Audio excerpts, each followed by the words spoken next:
Hello, welcome to Off the Shelf Reviews. I'm a Mog, half man, half dog. I'm my own best friend. And I'm Gary. And today we're going to review and discuss Spaceballs, which came out in 1987, co-written, produced and directed by Mel Brooks. Iain, why don't you give us the synopsis? Well, the story follows Princess Vesper from the planet Druidia. She has just escaped from a forced marriage and is about to be captured by the evil Spaceballs. They want her so that they can steal all the oxygen from her planet. But King Roland has hired Lone Star to try to save Princess Vesper from the evil Dark Helmet.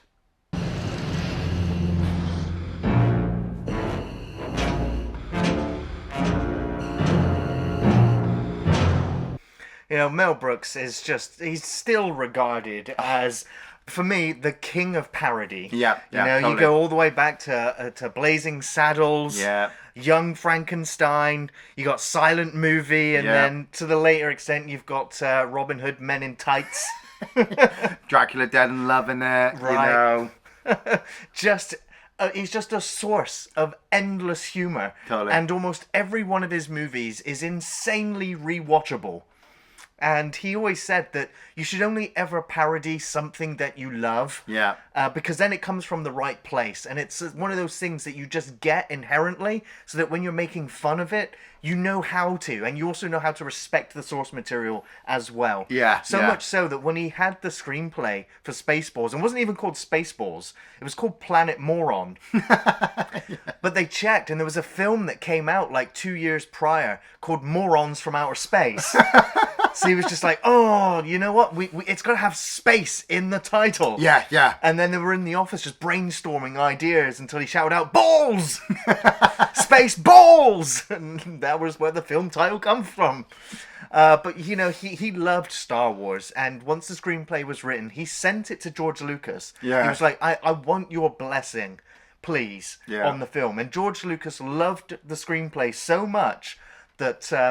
when he got to see the film as well, he went, you know what? Industrial Light and Magic, my tech company, they are going to do all of your post special effects. Oh, nice. So all the laser blasters, the light effects. Yeah. And there's even unused shots from Star Wars that weren't used and so put into this film. Wow.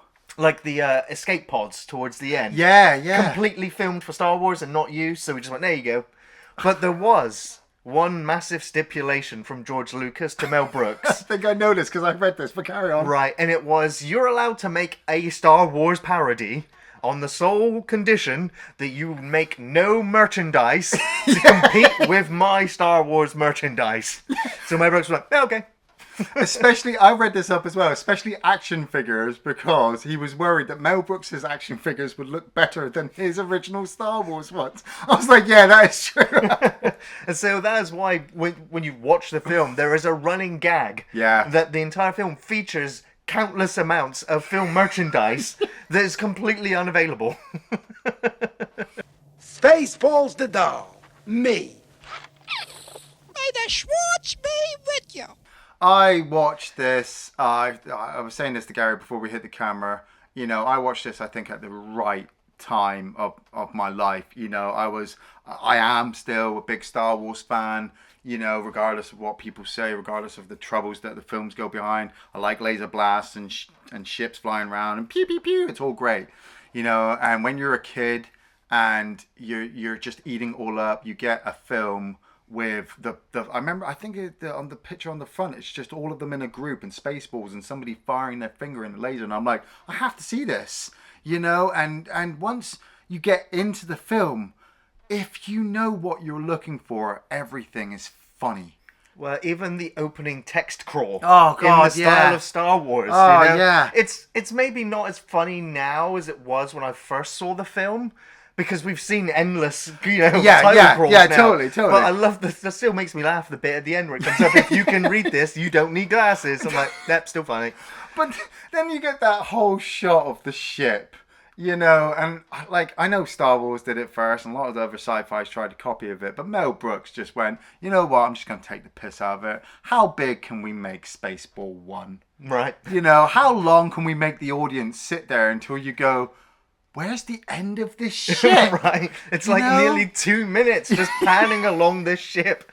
But you get the Jaws theme behind it as well. Dun, dun. And, you know, that's really the beauty of it. Because, like I said, I at that time, I'd already seen Airplane. You know, and so I knew parodies and understood jokes like that. And I only thought about this while I was watching this film of, you know, after this, the amount of parodies that would come out who must look back at Mel Brooks and go, that's where I got the idea. You know, I wanted to go, after watching this, I really wanted to go watch the Scary movies. You know, just because how parodious, how stupid they can be. The Austin Powers movies of how stupid they can be with James Bond film. Somebody somewhere went, I watch Mel Brooks movies, let's just take the piss out of this genre. You know, I mean, up to the point, like, Colonel Sanders on the bridge of Spaceball 1, you know, they're getting in position to come to planet Druidia and to steal all the oxygen from them, but Druidia's got this invisible shield, so they need the code to unlock it, and Dark Helmet turns up. Mr. Rick Moranis. Now, if you don't like Rick Moranis, I have to politely ask you to get the fuck out of my face, because the guy, I can't name anything I haven't watched him in that I haven't really enjoyed. You know, the speckled glasses, the dorky look, the fact that his tie in this looks like a dick. It does? It does! And you know, it's like, I've noticed it a couple of times. Like, he's walking forward and it's got the two little balls up top and then it's got the bit going in the middle. And it's black because it fits in with the rest. But I'm like, he's wearing a dick tie. Well, it's more like his helmet is like the obvious. Like, who came up with that idea? Like, we need to rip Darth Vader. So we're going to get the shortest, most geekiest looking guy and just pick the biggest fucking thing on his head.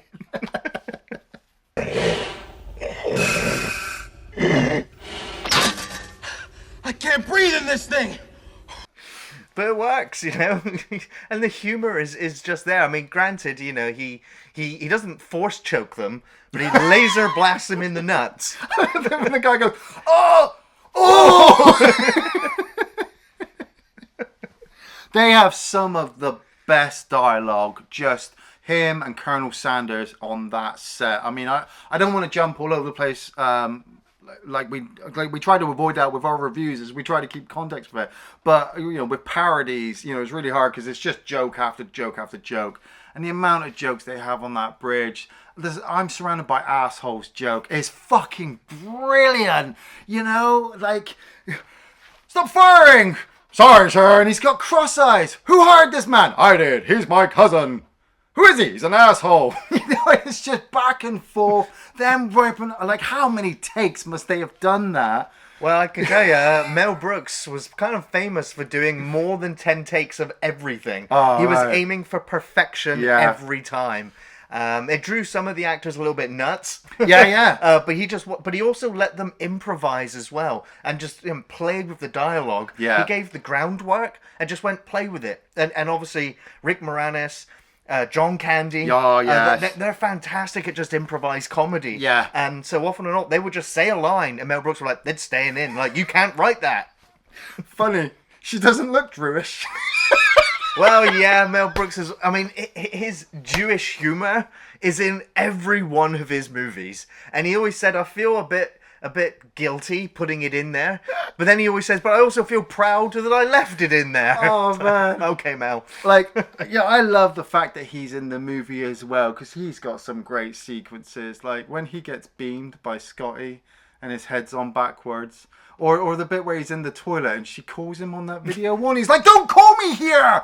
And she like looks down and then looks at the camera to laugh. All of the fourth wall breaking stuff. There's so much fourth wall breaking. Like, I love the moment where he's just like, "Yes, well, take me to the radar." And he wanders off and he's just like, "Well, what's going on with this readout on this machine?" He's like, "Well, that's Mr. Coffee." And he's like, "Well, that's exactly what I wanted." Gets a coffee. He's like, "I always drink my coffee when I'm on radar duty." Radar machine's like right next to him.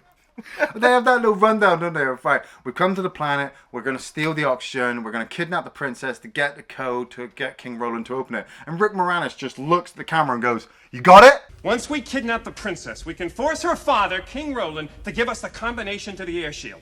thereby destroying planet Druidia and saving planet Spaceball. Everybody got that? There's that moment as well when he opens up the video cabinet drawer. Oh, fucking... And I was like, the film's almost quite prophetic because there is almost that many Rocky movies now. But they find the Spaceballs film. Oh, God. And they put it on and they have their own Spaceballs Inception moment. Oh, it's just, I love that bit. Because, I mean, we're talking 1987 and they're making the jokes about all the merchandise and how the film's out before the film is even finished in cinemas. And Rick Moranis is like, what? Where? Who? When? And I was sat there watching this film. I'm like, that's true, because half the time you can find the film on the internet before it's even hit the cinema, so you already have a copy of it to look through before you even watched it. And the fact that they're searching through the film to find out where the main characters have gone, I'm like, they should just fast forward to the end to find out how this all ends so they can avoid it. Oh my God, my brain's burst.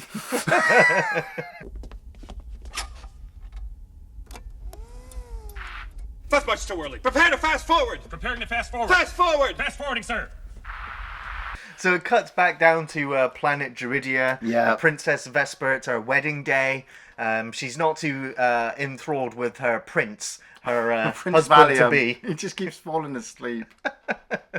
And so she does a runner on her wedding day. Yeah. She gets into her Mercedes. And she drags Dot Matrix with her, who's voiced by Joan Rivers. Oh, mate, you couldn't get any better. Like, I like a lot of female comedians, but I think it all started from Joan Rivers. Nice. Like, she was the first woman who could make me laugh by telling me to shut the fuck up.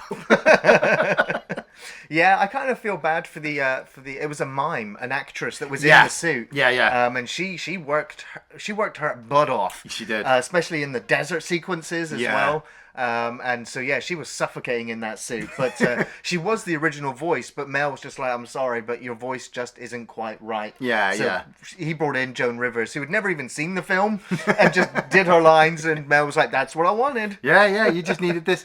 I mean, because it counters with C-3PO, doesn't it? Of C-3PO, course. the character, he's always there as the butler, telling people what to do. And Joan Rivers is there just,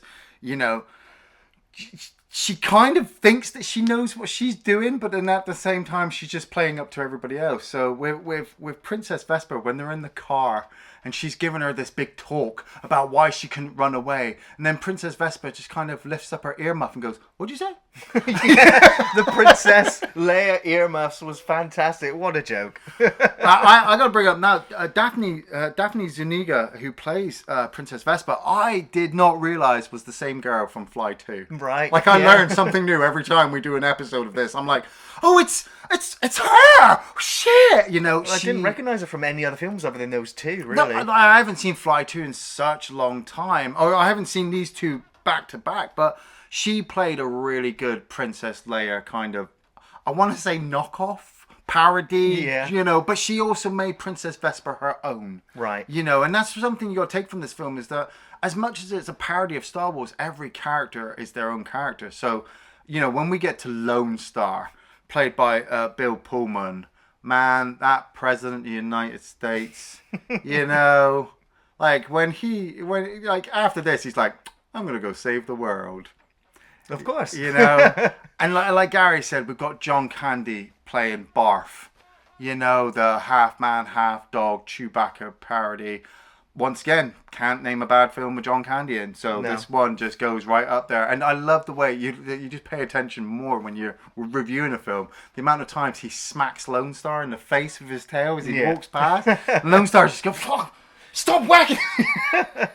Well, I mean, it was Rick Moranis who suggested to Mel Brooks, hey, why don't we get John Candy in to play Barf? Yeah. And originally it was a character that was supposed to be completely made up, a bit like Chewbacca. Oh, right, yeah. But then Mel was just like, well, if we're going to get John Candy in, I want to see his face. Otherwise, we could just get anybody in the suit. Yeah. It wouldn't matter. And so they went through lots of different revisions to get the makeup just right, and in the end it was just a hairpiece. But it was like two different technicians, one controlling one ear each, and John Candy had like a device in his hand to control his tail. Nice. Oh, anything to drink? Hey, watch where you're sticking that thing. Huh? Oh, look, it's got a mind of its own, sweetheart. I can't do a thing with it. It just works so well, because once Princess Vesper has escaped from the planet and she's being chased by the Spaceballs, they really want to capture her for this. and Lone Star and Barf rescue them, and they go shooting off. Well, it's because Lone Star is, he's like Han Solo. Yeah, absolutely a rip of Han Solo. And Pizza the Hutt has got a bounty on him and wants 1 million credits that he's owed. And so Lone Star makes a deal with the king to rescue the daughter for 1 million space credits. It's so gross to look at, Pizza the Hutt, but so tasty. Right? Well, I mean, it's actually real pizza that's bubbling on top of it. Oh, is it? That's why it looks so real, tasty. right? Exactly. Now, the guy that was inside the suit, he's not the guy who remains in the suit, because in most of the takes, obviously Mel Brooks, again, there was heaters inside the suit to keep the cheese melting and bubbling, and it set on fire, and the whole suit was in smoke. Shit. The actor crawled out of it and was just like, I can't breathe. And Mel was like, get back in the suit, we're doing another take. And he was like, I ain't going back in there. So they had to put another guy in the suit to continue the scene. But yeah, it's memorable because it's so disgusting looking. Oh yeah, but they've made this plan to save Princess Vespa, to get the 1 million space bucks, and you know as a Star Wars fan of how this is all going to play out. The good guys are going to beat the bad guys, but what is also really interesting is the relationship between Vespa and Lone Star. Like, you want them to get together as well, and I love that whole bit where they're arguing over the intercom, giving each other shit. He's just a peasant, she's a spoiled princess, and then they're gonna go meet, and they just stop in the middle of the Winnebago. I mean, Lone Star's ship is a Winnebago with wings, like Eagle 5, I think it's called. Yeah. It's like, I want that Winnebago. It's like I like Serenity. I like the Serenity ship. It looks really nice, but I want a Winnebago with wings. Yeah, I'm looking at these spacecraft. I'm just like, how does it even function? Like, when they do the space rescue, they just drop a ladder from the bottom of the Winnebago. He just climbs down. He's just in the vacuum of space. He's just like, come on. I was sat there like, oh, Mogs must be able to breathe in space. That's what this is. Right. But then they climb back up, and I'm like, yeah, no, I've got my mom. Okay, mentally, there's a force field. There's a magical force field. But it's the fact that they are about to get captured as well, and they activate their super hyperdrive, and so they shoot off. And Dark Helmet's just like, where'd they go? What happened? They must have secret hyperdrive, sir. Well, what have we got on here? We got something? Yes, sir. We've got a hyperdrive. No, that's too slow. We need to go to ludicrous speed. And you're like, what the fuck is ludicrous speed? And Colonel Sanders, played by George Weiner, is just like, sir, we've never gone that fast before. What are you, chicken, Colonel Sanders? Prepare ship! Prepare ship for ludicrous speed. Fasten all seatbelts. Ludicrous speed, go! And he just, this whole this section of Rick Moranis just kind of holding on, because he hasn't buckled himself in, because he wants to look all brave in front of everybody. His face is squeezing up, the whole light coming past the screen, because they're going so fast. Like, I still don't understand how they got to plan, but I'm just going with the fact that there's so many lights, it just made a nice pattern. Right.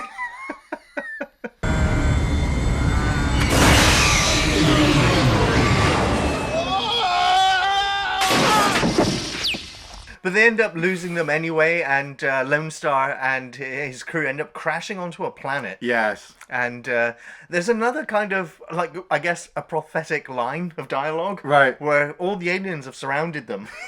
And he's like, where are we, Disneyland? I'm like, this is a Star Wars parody, and now Disney owns Star Wars. That was fucking brilliant. I was like, Mel Brooks can just see the future, Those little dinks walking along. Ding, ding.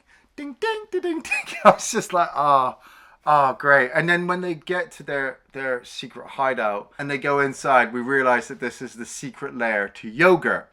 Not Yoda, because that would infringe on copyright. We have yogurt. And it's a bit of a Wizard of Oz piss take, because he's got the big statue trying to be all scary. And then Mel Brooks comes out.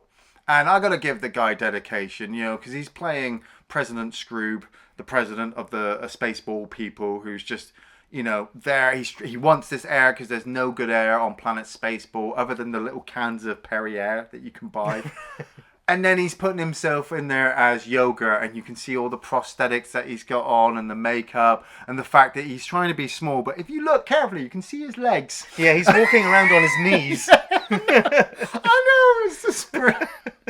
And then when he hits that whole thing about Spaceballs merchandise, you know, the lunchbox, the action figures, the toilet paper, the kid's flamethrower. Oh, everybody wants one of those.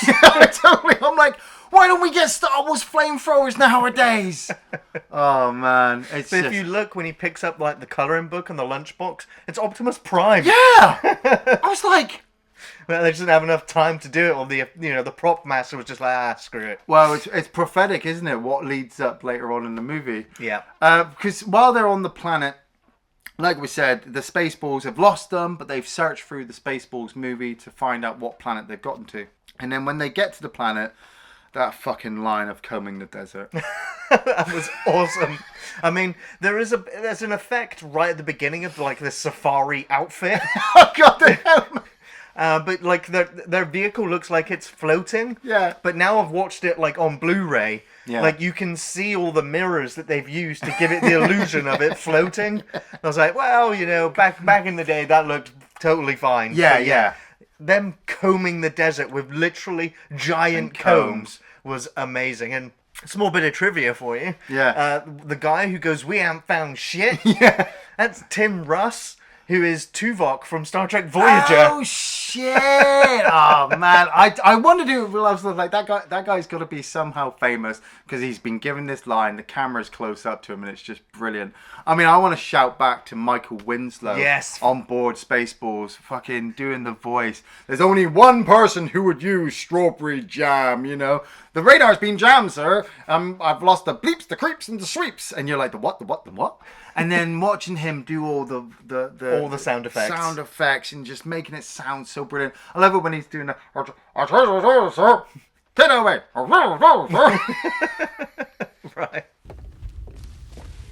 Well, you don't need that, Private. We're right here. Now, what is it? Now, what is it? Yeah, I mean, Mel Brooks turned around and he was just like, yeah, we saved like $1,000, like hiring him so we didn't have to do all the sound effects ourselves. It's like, that guy's genius at playing with his voice. Ah, it's amazing. But the Spaceballs have gotten to the planet and they've realized that, our heroes are with Yogurt. And Dark Helmet's like, look, I can't just walk in there because he's got the good Schwartz and I've got the bad Schwartz, and there's like a whole thing. And that's what Mel Brooks calls it in this movie. It's not the Force, it's the Schwartz, because it's Jewish. And Dark Helmet uses his Schwartz to pretend to be King Roland to lure Princess Vesper out. And once she's out, he captures her and Doc Matrix, gets them back onto Spaceball 1 and fires off.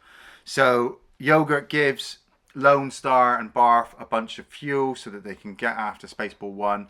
And he also gives them a fortune cookie because Lone Star's got this necklace, and he was left on the footsteps of on the steps of this monastery, and he doesn't know his parents born are. somewhere in the Ford galaxy. Oh. and they, you kind of know what's going to happen. Like, she can't marry anybody else other than a prince, and she's kind of fallen in love with Lone Star. So spoilers. But they go shooting off to rescue her from Spaceball 1, and as they get flying up there, well, actually they don't go to Spaceball 1, do they? They go to Planet Spaceball because she's been captured. And I didn't realize this. I've seen this film like fucking 15 million times, and I always was like, oh yeah, he rescues her from Spaceball 1. No, he doesn't. He goes to the Planet Spaceball, beats up those two guards, steals their outfits. Luckily, they're the exact size. Fit, right. And then they go and rescue her from the detention sector because Spaceball 1 have got the codes for the air shield and they've gone flying to planet Druidia, and they are starting to change Spaceball 1 into Mega Maid. It's a giant maid with a vacuum cleaner, and they pilot it right over the gap, and then they start sucking out the atmosphere. Suck, suck, suck, suck, suck, suck. Yeah, and so then Lone Star, who's rescued Princess Vespa, they launch a mission to deactivate it. Yeah. And but he's like, well, we don't know how to do it. Use the Schwartz. So he uses his ring, and he manages to turn it from suck to blow.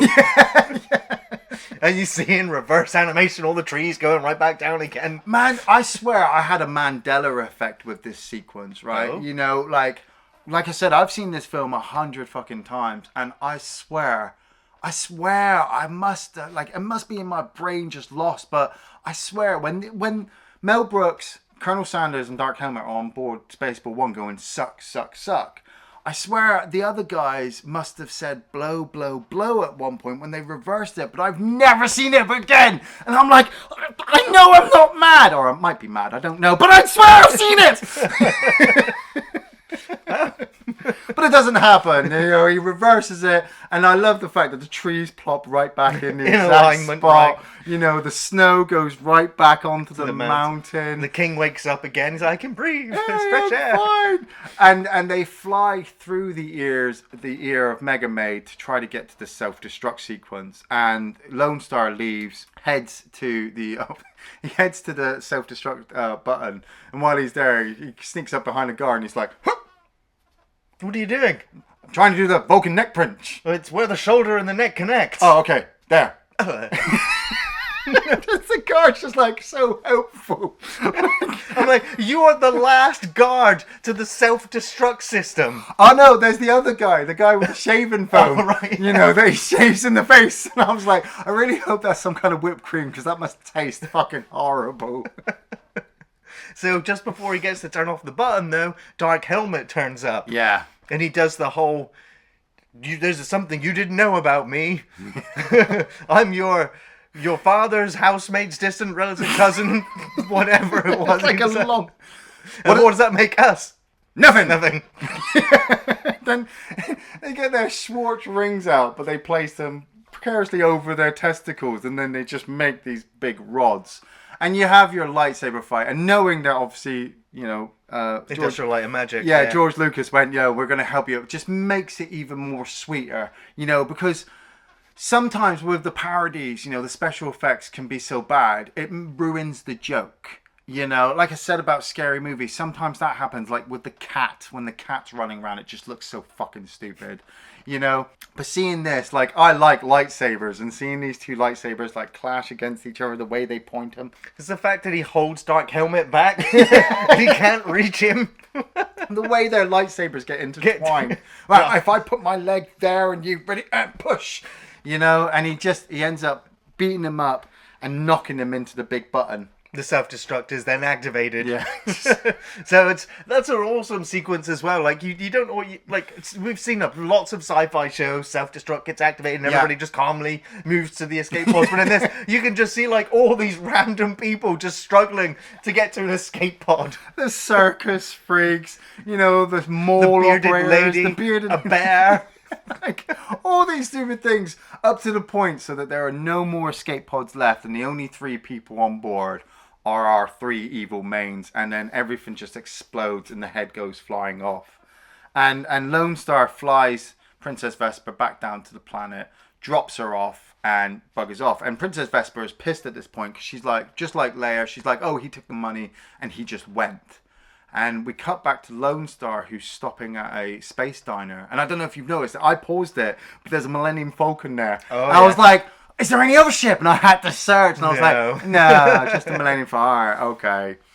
But they go inside, him and Barf, and they're talking to the waitress. And she's like, what do you want? Do you want the soup or the special? And he's like, oh, I'll have the soup, and Barf will have the special. And then we cut over to a familiar crew from a particular film, you know, who are all talking. And one of them has a bit of indigestion. Oh, I guess he had the special too. It is one of my favourite parodies ever. Yeah. Seeing the Nostromo crew sat there, and then John Hurt spitting up and struggling and wobbling around, and then chestburster. Oh, and you're like, man. wait a minute. That chestburster's got a hat and a cane. It's singing. Hello, my baby. Hello, my honey. Hello, my ragtime gal. Send me a kiss, my wire. baby, my heart's on fire. Tanya, another Mandela effect. I swear I saw them order eggs once. I swear, like I said, I think I'm mad. I don't know, but I swear he ordered eggs. And then when he asked what they had, he had the egg, and it's the special. And I'm like, I lost it. But it's such a phenomenal sequence. I mean, was it you were saying to me before, like John Hurt didn't get paid for it? Yeah, he was like, Mel was just like, hey, just, it's just a cameo role. We're just going to parody Alien. And he was like, it's only for a day. And so he was just like, oh, you know what? I'll do it for free. Yeah. And then after the day of filming, he walked off and he was like, I should have asked to have been paid for that. Because he didn't realise how much work was going to go into the rigging and the setup and everything else. I mean, didn't he say that he was never going to do that kind of shit after he did Elephant Man? Right, yeah. Duh, John Hurt, duh.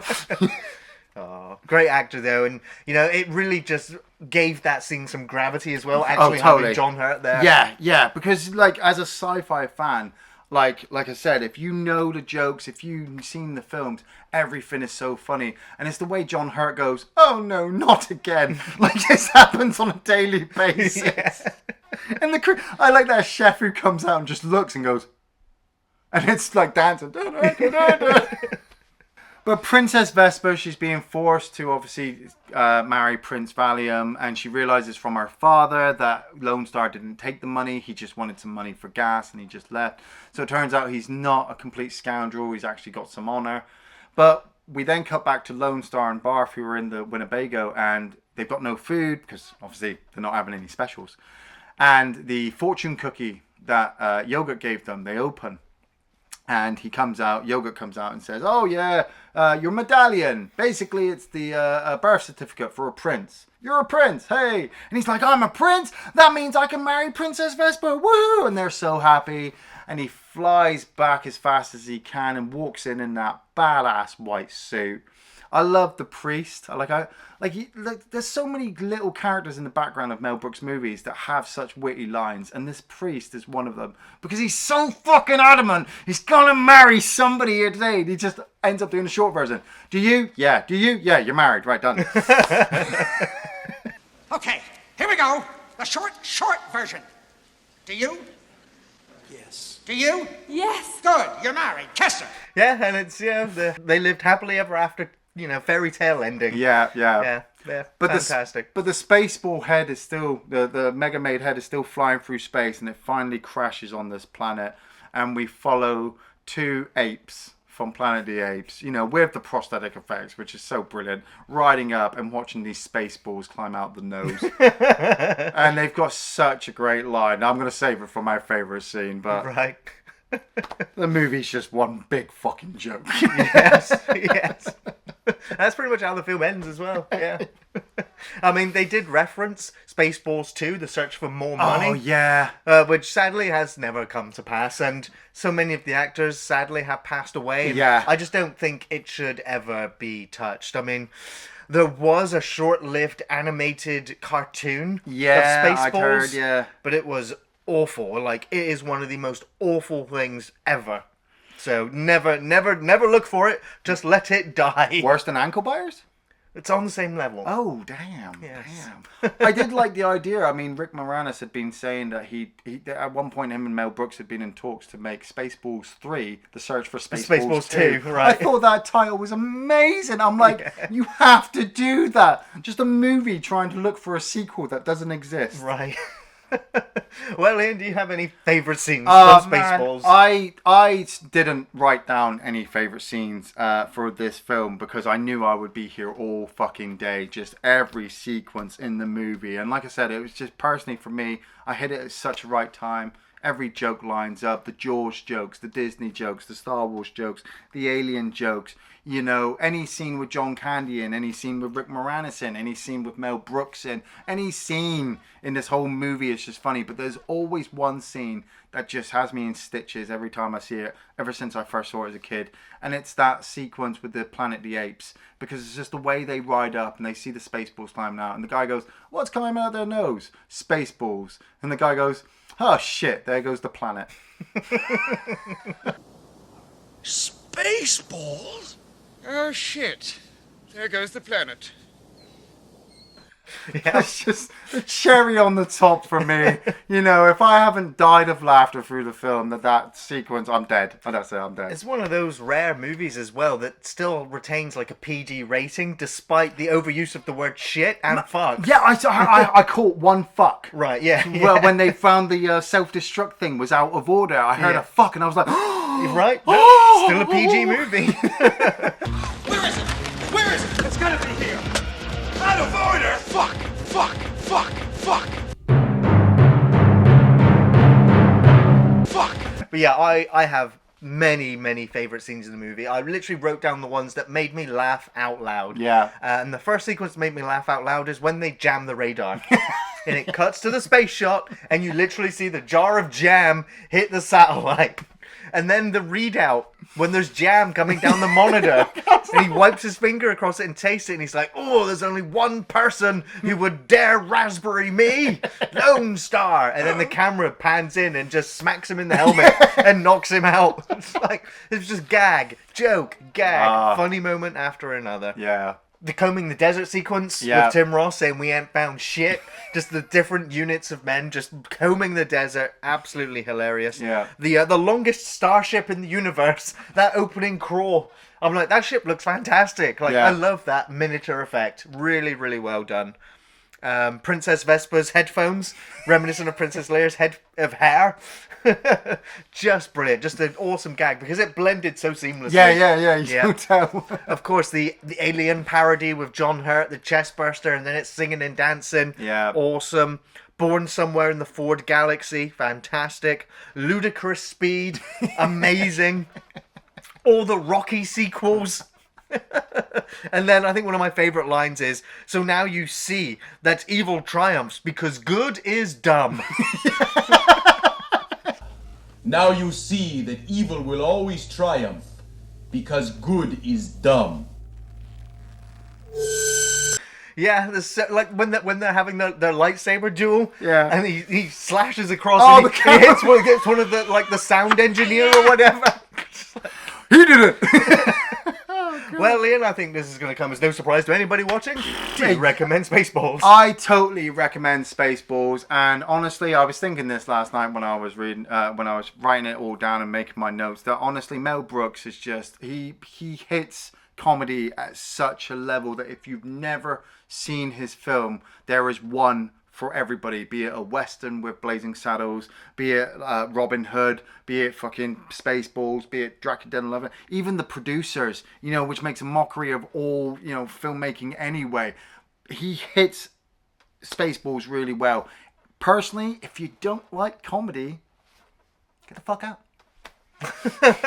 Yeah, this is a really easy recommendation from me. If you like sci-fi, adventure, or comedy films, or are a fan of the original Star Wars, you are bound to enjoy the humour and the gags in Spaceballs. This, to me, is what Galaxy Quest is to Star Trek. Oh, totally. It spoofs its source material well and with love, and it shows.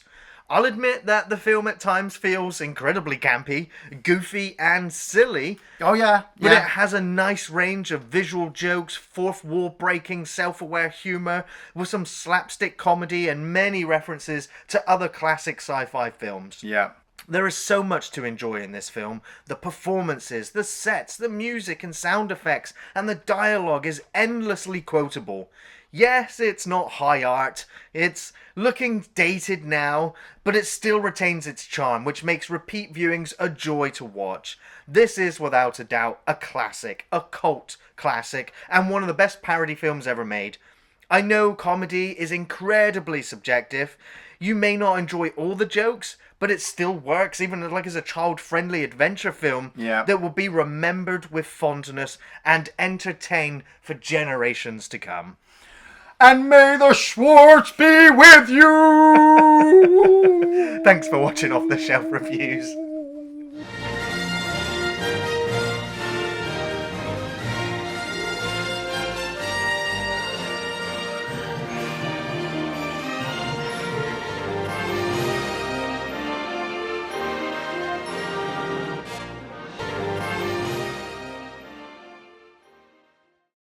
How many assholes we got on this ship anyhow?